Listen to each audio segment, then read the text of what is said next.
আসসালামু আলাইকুম রহমতুল্লাহি ওবরাকাতু। আজ আপনাদের সামনে আলোচনা করব যেসব কাজ করলে অন্তর নষ্ট হয়ে যায়।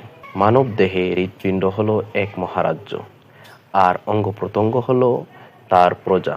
রাসূলুল্লাহ সাল্লাল্লাহু আলাইহি ওয়াসাল্লাম বলেছেন, শরীরে একটি মাংসপিণ্ড আছে, যদি তা সুস্থ থাকে তাহলে পুরো শরীর সুস্থ থাকে, আর যদি তা নষ্ট হয়ে যায় তবে পুরো শরীর নষ্ট হয়ে যায়। জেনে রেখো, সেটি হলো তোমার কলব বা অন্তর।